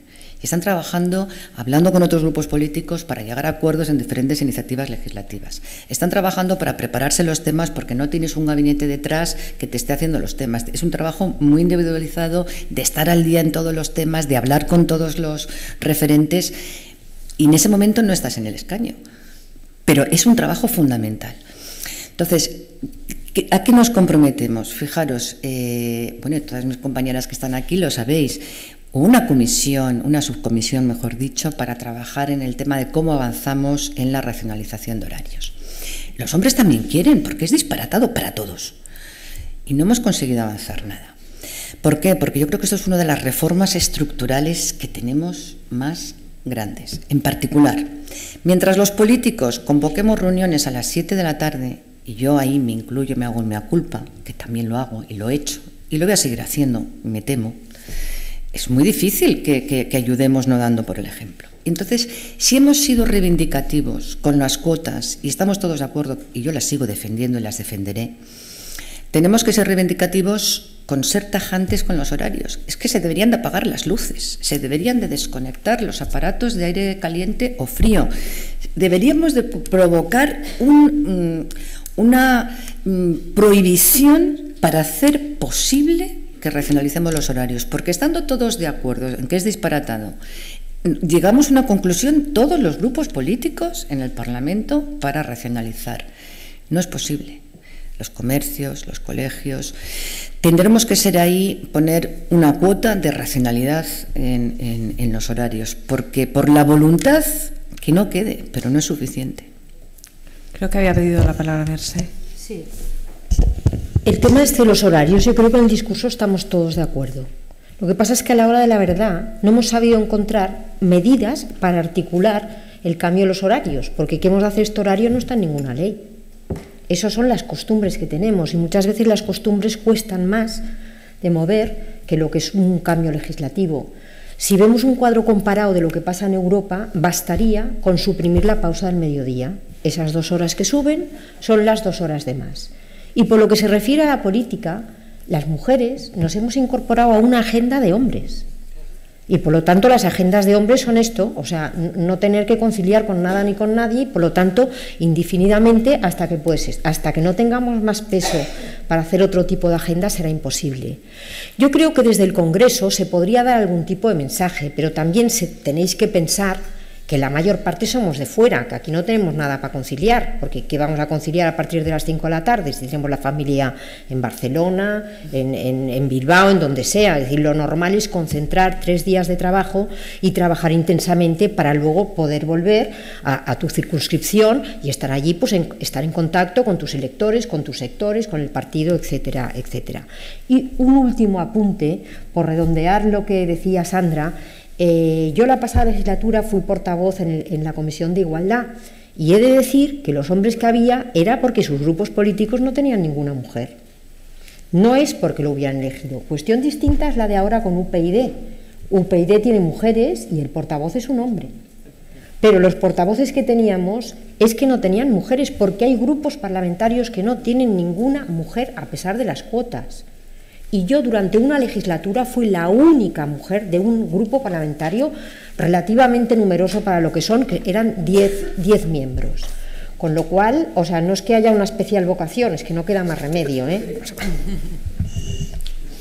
Voy a seguir con una pregunta que es de las de Twitter. ¿Hay días en que os lleváis el trabajo de la política a casa? Empiezo yo. Yo, como no he contestado a la anterior, iba a decir que cuando me levante de aquí me voy a una reunión. Los que me están esperando estarán pensando que qué barbaridad, que estoy con esto de los horarios. Yo, con respecto a los horarios, solamente decir que no soy nada optimista. Creo que no soy nada optimista y de esto se ha hablado muchísimas veces. Y la verdad que tengo poco optimismo con respecto a que esto se pueda arreglar, pero creo que no solo son los horarios, sino que es sobre todo cómo tenemos planificado lo que son todos los servicios públicos, el tema de horarios, cómo están los horarios de guarderías, que no hay guarderías cerca del trabajo, es decir, es todo el conjunto de la sociedad y tenemos que avanzar. Hay países que lo han logrado y por lo tanto nosotras lo teníamos que lograr también en los próximos años. Has dicho nosotras. Sí, porque es a las que afecta fundamentalmente. ¿Alguien quiere contestar a esta pregunta que hice antes o paso a preguntaros por los pactos? Yo todos los fines de semana tengo trabajo no, en casa. Algunas veces me lo llevo, es verdad, todas las noches. Esa es la cuestión, algunas veces no. Iba a preguntaros yo si las mujeres creéis que entre las características de las que antes hablaba la ministra también está la de tener más capacidad para llegar a pactos. Sí. Yo creo que sí. Sí, por la generosidad, por la flexibilidad. Sí. Con naturalidad, ¿no? Yo antes lo comentaba, yo es la asertividad. Yo creo que sí que hay una actitud, una asertividad. El ponerte en la piel de otro hace que sea más fácil llegar a acuerdos. Yo creo que sí, que las mujeres tenemos una actitud, una predisposición siempre que es más fácil acordar. Y de hecho educar es estar continuamente acordando con tus hijos. a partir de una determinada edad. Cuando son pequeños, marcas. Pero yo no sé si tenéis hijos adolescentes o los habéis tenido ya. Yo ya afortunadamente paso esa edad, pero recuerdo como una estrategia permanente de negociación y de acuerdo. Y quizás eso también haga que nos enriquezca, pero yo sobre todo creo que es esa actitud de ponerte en la piel del otro. El ponerte en la piel del otro siempre facilita llegar a un acuerdo, ¿no? Ministra. Pues no, que yo, como digo lo que pienso, que creo que no, que hay personas con las que llegas a acuerdos y con las que tienes mucha sintonía y sintonizas muy bien y hay un diálogo muy fluido, y otras, aunque sean mujeres, o sea, que te pones de acuerdo y que todas pensamos y hablamos mucho en el Congreso y que tenemos muchas opiniones compartidas de modelo, de enfoque, de abordaje de problemas, sí, pero luego en llegar a acuerdos, pues hay personas con las que se llega muy fácilmente a acuerdos porque están dispuestas siempre a recorrer ese camino y al pensar que la razón está cuando menos repartida, y hay otra gente que es muy difícil llegar a acuerdos. Es un principio de reconocimiento del otro, y ese principio de reconocimiento del otro no se lo adjudicó a las mujeres, se lo adjudicó a todo el mundo por igual. Mercé. Sí. Yo es que creo que las mujeres somos plurales, entonces cada una tiene su carácter, su manera de hacer, su manera de conseguir los objetivos, etcétera. Entonces no actuamos todas de la misma manera. Y yo, por ejemplo, pertenezco a un grupo político que si no es llegando a pactos es que no saco nada. Porque claro, imponer mi voluntad con 16 diputados es imposible. Por lo tanto, yo creo que también aquí la política marca un poco la estrategia a seguir. O sea, es distinto si tienes un grupo con mayoría absoluta, entonces sí que depende de tu carácter, pero si no tienes ni la mayoría absoluta, ni la relativa, ni nada, es evidente que solo a través de la negociación y el pacto puedes conseguir aportar tu granito de arena a las iniciativas. Yo creo que tenemos un aprendizaje mayor que el de los hombres en llegar a acuerdos, porque hemos tenido que ir consiguiendo las cosas por la vía del acuerdo y de convencer al otro. Claro, luego, efectivamente, cada uno somos distintos, pero, en fin, dentro de lo erróneo, de lo acertado cuando uno generaliza, yo creo que sí, que tenemos una preparación distinta, una experiencia que nos viene incorporada de conseguir las cosas a través de los acuerdos. Y voy a decir ahora una cosa absolutamente incorrecta desde el punto de vista político, y negaré haberlo dicho en público. Si queremos llegar a pactos, también tenemos estrategias de mujer. Es decir, que en reuniones en las que hay que convencer... ¿Esto lo podemos escribir? También tenemos esa capacidad psicológica, si quieres, conocemos mejor, nos fijamos más en las debilidades y en las cosas que les gustan a nuestros interlocutores, sabemos mejor por dónde entrarles, cómo utilizar. Yo creo que sí, que tenemos ahí una capacidad adquirida a lo largo, en fin, de mucho tiempo para conseguir, en fin, objetivos. No me estoy metiendo en ningún infierno porque estamos hablando de política y mujer. Sandra, ¿tú ibas a decir algo? Sí, yo creo que depende. Es cierto que somos más receptivas y tenemos otro instinto para negociar, pero claro, para negociar tienes que tener en cuenta también la persona que está enfrente, 1, 2, 3 o 4, por lo tanto depende de circunstancias y perfiles. Habéis dicho varias veces lo de ser políticamente incorrectas. ¿Las mujeres somos, o las mujeres políticas sois políticamente más incorrectas que los hombres? ¿Sois más atrevidas, más osadas, más... No, sois igual de políticamente correctas? Depende, cada uno. Somos más hábiles. ¿Más? Hábiles. Otra cosa que yo me he preguntado a veces... Yo es que creo que hay que distinguir entre si eres claro o no, que eso va en la naturaleza de la persona, o si eres políticamente correcto, que es una cosa distinta. Una cosa es la claridad. Hay gente que habla que parece que habla para no decir nada, pero no en política, toda la vida. Yo escucho a gente y digo yo, ¿y qué ha querido decir exactamente? Pues no tengo ni idea. O sea, eso es la claridad. Y luego lo de políticamente correcto es que dentro de la política hay un modo también de que cuando habla la gente sin aristas. Y a mí me parece muy bien, y suelo ser persona educada, pero yo creo que te tienes, lo que llamamos mojarse. Y a mí en general, oye, sin molestar a nadie, ¿no? Pero yo creo que también, sobre todo porque estamos en la vida pública y también la gente quiere saber qué piensas. Y un político, que perteneces además a una formación política, La gente tiene que saber qué opinas de las cosas, qué piensas de las cosas. Entonces no puedes andar siempre ahí en lo políticamente correcto porque quedas estupendo, pero la gente nunca sabe lo que quieres decir ni lo que piensas. Yo tengo la sensación de que las mujeres somos un poco más revolucionarias, ¿no? Un poco más... ¿Cómo lleváis vosotras la disciplina de partido? Estupendamente. No quiero poneros en ningún aprieto, pero me parece que es algo que normalmente no se preguntan los políticos. Yo ya he dicho que muy bien.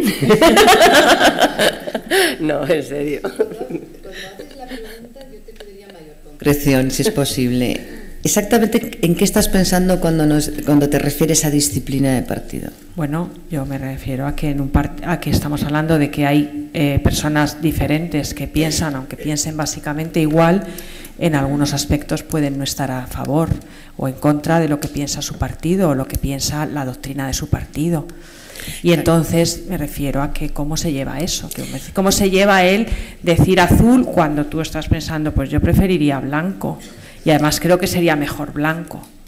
Hombre, nosotros, y también te hablo lógicamente de mi experiencia personal y en mi partido, ¿no? Nosotros sabéis que hay un partido donde no tenemos muchas veces una voz única en un tema. ¿Por qué? Pues porque somos un partido que entendemos que la democracia hace que tiene que haber debates y que no en todo estás 100% de acuerdo en todo. Ahora, eso es una cuestión y yo creo que es bueno ese debate. Otra cosa es en las posiciones de partido, uno forma parte de un partido porque comparte los principios, los valores y las señas de identidad que te hacen formar parte de él y quieres formar parte de él.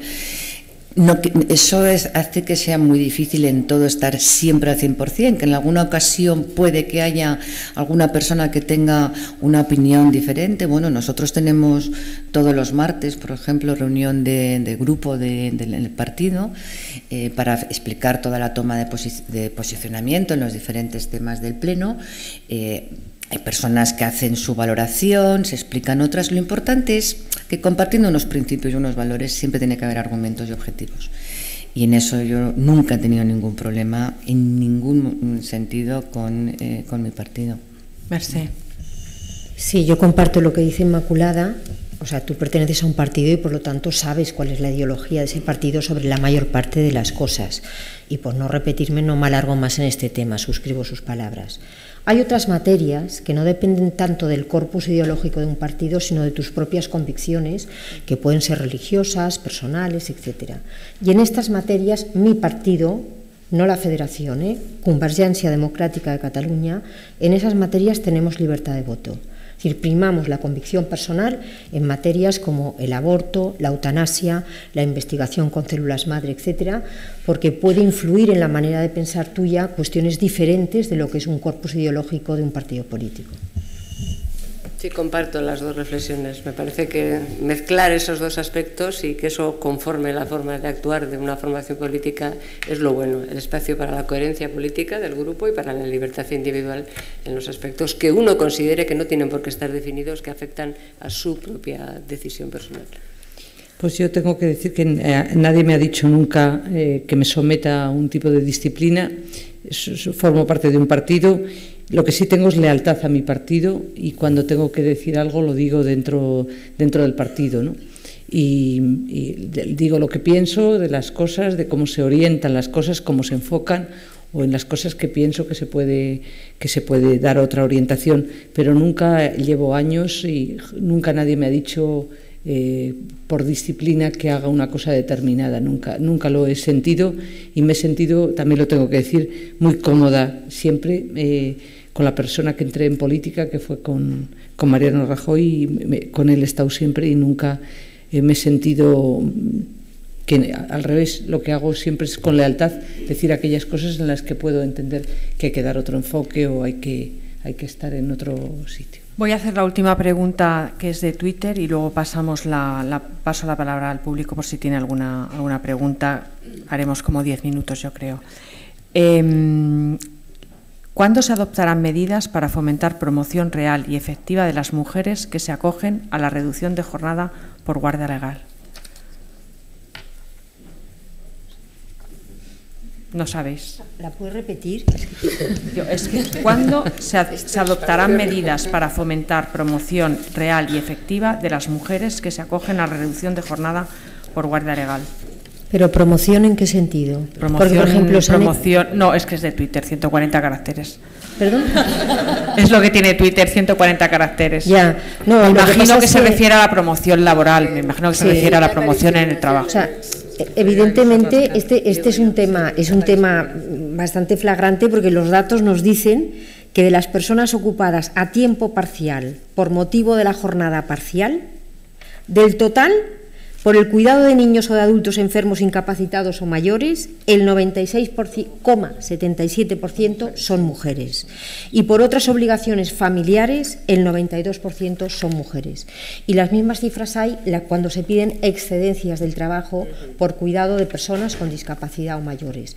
¿Qué pasa? Que la traducción de esto luego en tu pensión de jubilación, etcétera, quiere decir que durante estos años has cotizado menos y que por lo tanto tu pensión en el futuro va a ser más pequeña, con lo cual entramos en un ciclo de pobreza de mujeres mayores que se han pasado la vida haciendo tareas de cuidado y que luego no tienen ni siquiera 300 euros para poder sobrevivir. Se han hecho medidas al respecto, Se ha tomado la consideración de que determinados años que tú haces esto se consideran cotizados en su totalidad para poder tener una mayor pensión, pero evidentemente ahí hay un camino a recorrer, es decir, se tiene que compensar de alguna manera el haber criado hijos, el haberte dedicado al cuidado de la familia, etcétera, por lo menos en lo que son las prestaciones para el día de mañana. Muchas gracias. Bueno, doy la palabra al público y a Mila, que estaba ahí levantando la mano todo el rato, que quería hablar. Por eso, a ti.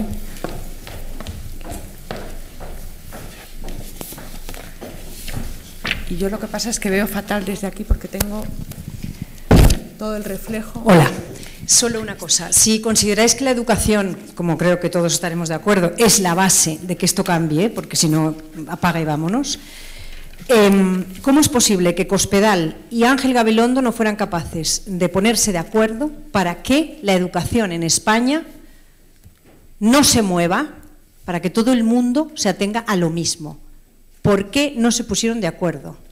¿Por qué el PP, quizá frente a unas elecciones, no admitió esas famosas 154 medidas de cara a unificar los criterios en la educación, que haría que nuestro país no diera bandazos en ese terreno y se beneficiara fundamentalísimamente la base del comportamiento? Porque ya, si lo que vamos a hablar es de horarios, una de las cosas que yo os felicitaría es que como mujeres perdéis mucho menos tiempo que los hombres. Esta rueda, o esta mesa de esta tarde ha sido el perfecto ejemplo de que sois capaces de hablar 5 minutos cada una y que aquí hay un time que, por mucho que la moderadora, a la que felicito, se hubiera empeñado, si hubieran sido hombres, te juro por mis muertos que no lo hubieras conseguido de ninguna manera. Por lo tanto, eso de ir al grano es una característica nuestra. Y si has sido capaz, Ana Pastor, de sacar adelante la ley del tabaco, que nadie daba un duro por ella, tenéis que ser capaces de hacer que los horarios cambien. Yo creo, vamos, que tampoco es tan difícil. Si lo hicieres apoyados por campañas de televisión y que nosotros no acabemos los programas a las 2 de la mañana, claro está. Pero todo eso junto, yo creo que es posible. Gracias. Sí, Sandra. Sí, del tema de educación, porque me tocó a mí vivirlo directamente. Vamos a ver, yo creo que ambos partidos acudimos al encuentro con la firme voluntad de ponernos de acuerdo en determinadas cuestiones, porque sabíamos que eran fundamentales dentro de la estructura del sistema educativo. Yo, la verdad es que no voy a entrar en si alguien sufrió presiones o no dejó sufrir. La cuestión es que nuestro planteamiento, el planteamiento del Partido Popular en aquel momento, y es el planteamiento en estos momentos del Gobierno, es que algo había que cambiar dentro del sistema educativo. Es cierto que tenemos muchas leyes, Mercedes, muchísimas, que es lo que la gente ve, pero el modelo sigue siendo el mismo. O sea, frente a los principios, la estructura, es el mismo desde hace 20 años. Y estaremos de acuerdo en que algo no funciona, porque las cifras están encima de la mesa. Luego, algo hay que cambiar. Es cierto que los dos grandes partidos quizá debiéramos ponernos de acuerdo en algo tan fundamental como que existiese un tronco de enseñanzas comunes, que existiesen un mismo número, similar número de horas lectivas para los profesores, que existiese un mismo sistema de acceso también para el profesorado, una carrera docente para todos, las mismas igualdades para padres, familias y alumnos en todas las comunidades autónomas, es cierto, pero no se pudo llegar a un acuerdo sobre la estructura real y sobre los principios básicos que sostiene la Constitución. Y nosotros no lo hemos escondido, es que es la realidad. Queremos cambiar cosas porque vemos que hay cosas que no funcionan. Y creemos que si seguimos dando vueltas sobre el mismo sistema, seguiremos cometiendo los mismos errores. ¿Es desechar todo lo pasado? No, no. O sea, se han dado avances importantes en la educación. El hecho de que exista un sistema educativo que te garantice la obligatoriedad de los 6 a los 16 años fue un logro importante de la anterior ley, de la LOCSE, y que ha pervivido a lo largo del tiempo. Pero a partir de ahí, un sistema, si no funciona, tiene que evolucionar. O sea, no haciendo borrón y cuenta nueva, pero sí cambiando algunas cuestiones. Por ejemplo, evaluar.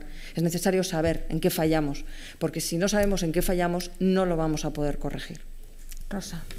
No, yo no quiero abrir otro debate, pero yo creo que el problema está en el sistema educativo, pero no en las leyes de la educación, sino en que en España hay 17 sistemas educativos. Yo creo que ese es el problema y por eso fracasó aquel intento. No porque Cospedal o Gabilondo no hicieran su intento y no hicieran lo mejor que podían las cosas. Por cierto, yo estuve en un par de reuniones y no le vi al ministro, pero a Cospedal no le vi, porque quienes allí estábamos éramos los representantes de los grupos parlamentarios, sin perjuicio de que naturalmente hubiera un paralelo, un debate paralelo entre el Partido Popular y el Partido Socialista, pero recuerdo la última reunión en la que ya había habido muchísimas previamente y en la que estábamos todos los grupos y Mercè y yo.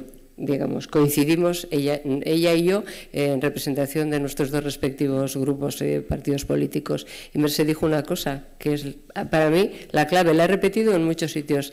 Ministro, después de explicar su opinión sobre los papeles y sobre los documentos, todo esto está muy bien, esto así, esto así, dio una opinión, dijo, pero claro, es que aquí faltan los más importantes, faltan quienes tienen las competencias, aquí faltan las 17 comunidades autónomas. Esa es la clave.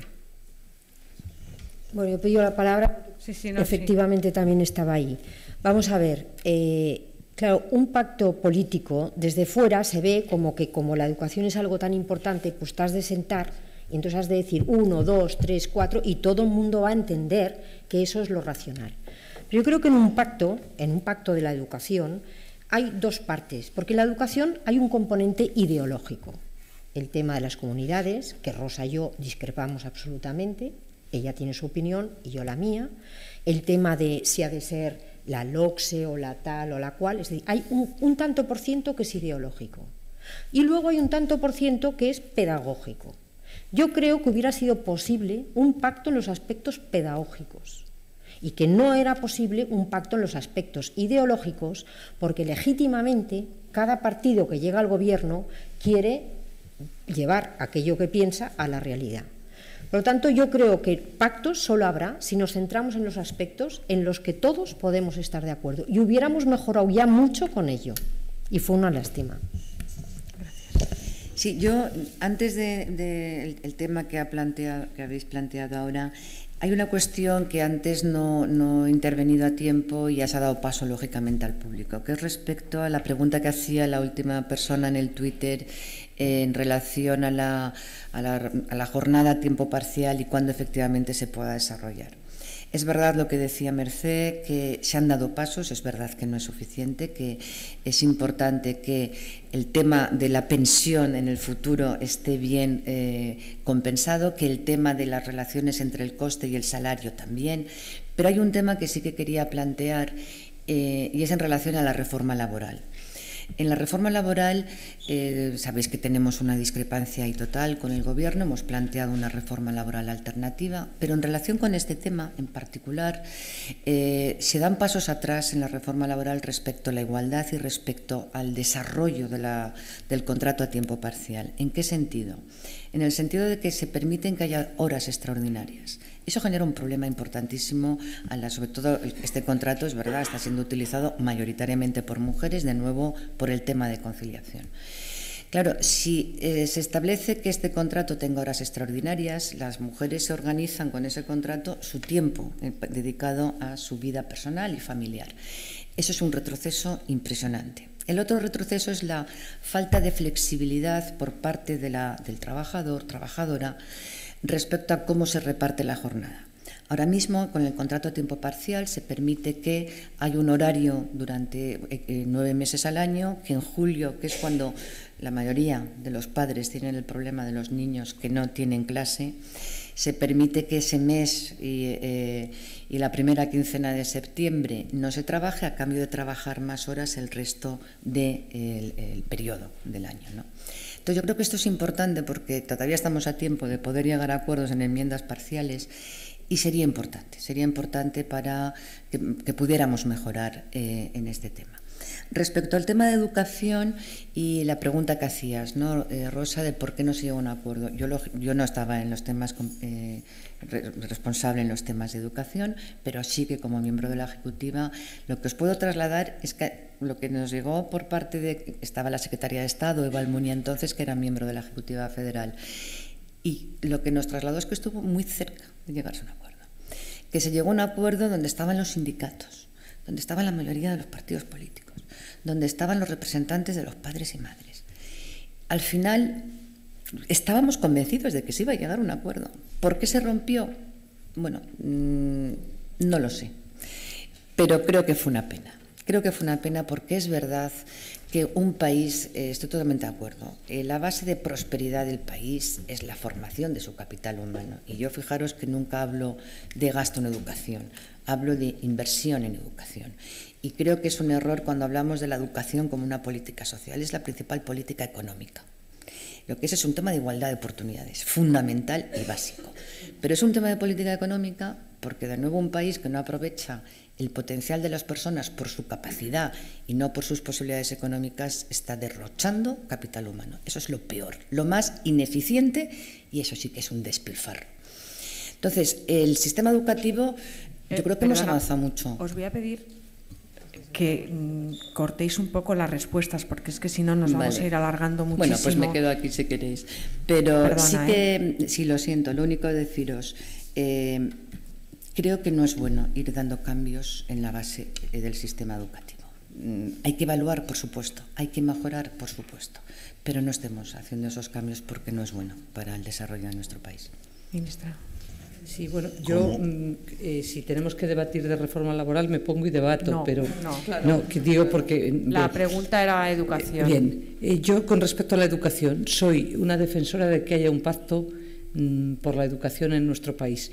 Creo que, como ha dicho la persona que ha preguntado, creo que lo más importante, ya que empezamos hablando de igualdad, de mujeres, política y también igualdad, creo que la igualdad de oportunidades, la mayor igualdad de oportunidades es una muy buena educación. Y de hecho, si en este país ha habido movimiento de clases sociales, ha sido gracias a que hemos accedido todos a tener una mejor educación y formación. Y si hoy las mujeres estamos aquí es porque nuestras familias se preocuparon de que tuviéramos un buen nivel educativo, nos formaron en casa y nos dieron oportunidades. Por lo tanto, soy una convencida de que lo que cambia en los países es el nivel de su sistema educativo. Y soy también partidaria de que haya pactos y acuerdos para que haya estabilidad. Y yo creo que hay que tener en cuenta 3 cosas cuando menos. Una, que tenemos un sistema educativo que tiene un fracaso altísimo. 2, que tenemos unos maestros, soy nieta de maestra, unos maestros y unos profesores que son muy buenos y que no están valorados en la sociedad, y que algo tenemos que hacer para que esto cambie. Porque si los mejores de las clases no van cuando terminan a ser maestros, a ser profesores, algo estamos haciendo mal, porque es una cosa de las más reconfortantes y mejores de la sociedad, pero que lo tenemos que primar. Y tercero, y muy importante, creo que en España el sistema educativo tiene que tener estabilidad, y creo que puede haber, es decir, con el respeto a las competencias de las comunidades autónomas, creo que tiene que haber enseñanzas comunes en España. Y uno de los motivos, lo sabe bien Sandra, de los motivos de discrepancia también para que no hubiera pacto era la evaluación, que a los niños hay que examinarlos, el tema del profesorado, y uno tercero y muy importante, que es las enseñanzas comunes en toda España, que con independencia de que cada uno aprendamos nuestra lengua, nuestra cultura propia de nuestras comunidades autónomas, tenemos que tener enseñanzas y contenidos comunes y por eso eran algunas de las diferencias que había, es decir, que había diferencias reales, y yo creo que a lo mejor es un buen momento, que tenemos muchos problemas en España, pero es un buen momento también de poder avanzar en aquellas cosas que sean estables para unos años.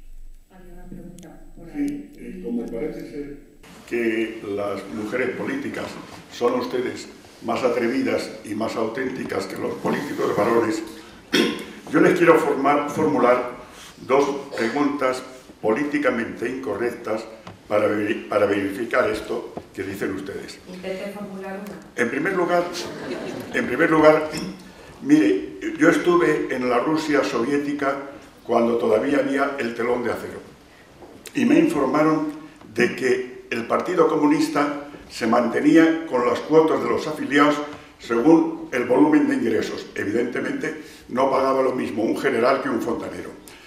España está al borde de la quiebra y estamos haciendo muchísimas recortes. Yo les pregunto a todas ustedes, representantes de distintas corrientes políticas, ¿no les parece que es absurdo que el 90% de los gastos de los partidos políticos los paguemos entre todos los españoles con cargo a los presupuestos generales del Estado? ¿No sería lógico que los partidos políticos se mantuviesen con las cuotas de los afiliados y que no sufra el presupuesto general manteniendo a los partidos políticos? Lo mismo que digo de los partidos políticos, diría también en parte de los sindicatos. Es el único país del mundo en que los sindicatos se mantienen con formando parte de los presupuestos del Estado como si fuesen funcionarios. Luego, perdone, ya termino. Si me permitiesen, luego formularía la segunda, que creo que no me permitirán. Gracias. No, es que vamos a... Yo voy a pedir que nos ciñamos en las preguntas al tema de la mesa redonda, porque si no, todos aquí tenemos opiniones sobre todo, y la ministra además se tiene que marchar, no nos va a dar tiempo y nos vamos a quedar todos descontentos. Entonces, si hay alguien que tiene que decir algo, y si no, pasamos a la siguiente pregunta. Lo siento de verdad. Yo creo que caminar hacia la autofinanciación de los partidos políticos, de los sindicatos, de las organizaciones empresariales debe de ser un compromiso de todos nosotros, desde luego de los partidos políticos. Hay que caminar hacia la autofinanciación, a que la mayor parte de la financiación sea por las cuotas de sus afiliados, de sus asociados, lo mismo sea un partido político que un sindicato, e insisto, que una organización empresarial. Y ese es un camino que hay que recorrer. ¿Había por ahí alguna? Bueno, hay 4 manos, no sé, ¿quién puede tener el micrófono cerca? Lo comparto, pero creo que también es muy malo que la gente fuese que recorrer. Buenas tardes, mi nombre es Ángela Paloma Martín, yo soy periodista y soy asesora política también. Mi tesis está relacionada con el liderazgo femenino, por lo tanto estoy bastante sensibilizada con este tema. Yo quería añadir algo más a las habilidades y competencias de la mujer, que es por lo que hoy creo que están todas ustedes aquí y por lo que se sigue luchando, y es la seguridad. Sin esa seguridad, ninguna de vosotras estáis donde estaríais, porque estáis representando algo tan importante como son unas ideas y como son aquellos que defendéis en cada puesto de trabajo, en cada responsabilidad. Y en esa seguridad me quiero referir también porque yo estoy viviendo en Londres y fui testigo pues también de esa seguridad de tantas y tantas mujeres sobrelicenciadas y sobremasterizadas que viven fuera de España porque buscan sus oportunidades. Soy subeditora de una revista que se llama Campaigns and Elections. Oye, perdóname, pero sí, es que ¿sabes qué pasa? Que estamos perdiendo una oportunidad de oro de escuchar a nuestras ponentes. Sí, termino. Y publiqué un artículo que os interesa muchísimo, que es lo que quieren las mujeres, cómo conquistar el voto femenino. Ellas decían en ese análisis cualitativo que hice en Londres que su mayor deseo hubiese sido que la ministra de Economía hubiese sido un ama de casa. Perdóname. Me gustaría saber qué opináis al respecto. Gracias.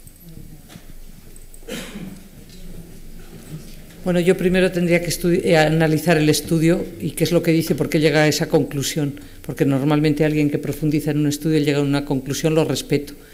Pero pienso que quien dirige un país, la política de un país, debe conocer cuando menos muchos aspectos, con todo el respeto de que me representen desde luego todas las personas, pero creo que la capacitación profesional es muy importante en todas las esferas de la vida, no en la esfera propiamente de representación política, pero en la esfera de la dirección de las políticas públicas de un país, y por lo tanto creo que se necesita una formación cuando menos especializada y un conocimiento. Creo, es mi humilde opinión, pero leeré con mucha atención ese informe porque seguro que tiene, si llega a esa conclusión será por algo. Y luego, como antes no contesté a lo de los partidos políticos y la financiación, creo que coincido con Rosa en que hay que recorrer un camino, pero también me daría, creo que todo lo que sea, desde luego, autofinanciación y que no se dependa, que no sea el dinero público el que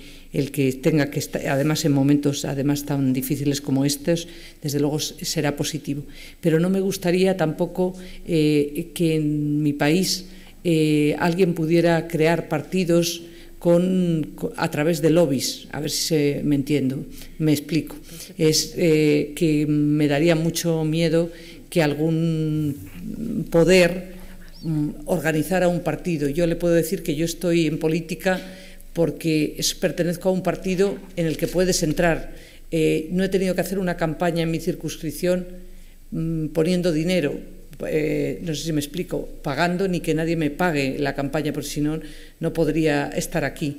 Porque creo que también alguna cosa buena, los partidos, como los sindicatos, son elementos al servicio de la sociedad y de la democracia de mi país.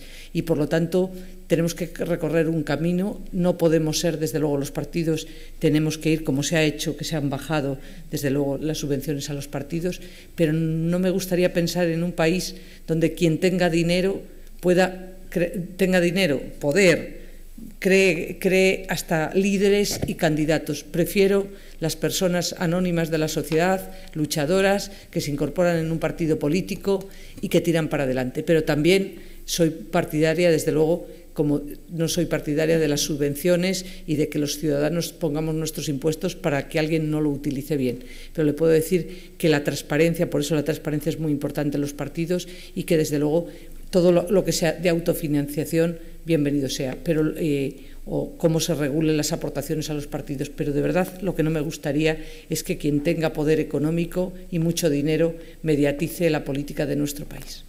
Yo simplemente es que tenemos que terminar. Decir que estoy muy de acuerdo con lo que acaba de decir la ministra, y desde luego para mí como referente nunca será el Partido Comunista Chino Soviético. No creo que sea el modelo de democracia, desde luego que defendemos, y totalmente de acuerdo. Yo creo que forma parte de los costes de la democracia los partidos políticos, porque estamos al servicio de todos, con transparencia, y desde luego bienvenido sea que tengamos más capacidad de financiación, pero quería decir que estoy muy de acuerdo que forma parte de la democracia. Yo pido disculpas a todo el mundo, no podemos seguir. Mercè Pillem tiene que coger un tren o un avión, no sé. La ministra se tiene que marchar, de aquí nos echan, que es fundamental. Y yo lo único que les pido, bueno, aparte que yo agradezco a las 5, de verdad, de corazón, os agradezco que hayáis venido, les agradezco a ustedes, les pido que vean la exposición. Es lo mejor que pueden hacer una vez que están aquí, que vuelvan, que traigan a su familia, que traigan a sus amigos, porque yo creo que es la exposición más bella que se ha hecho sobre la vida de la mujer. De verdad, muchas gracias.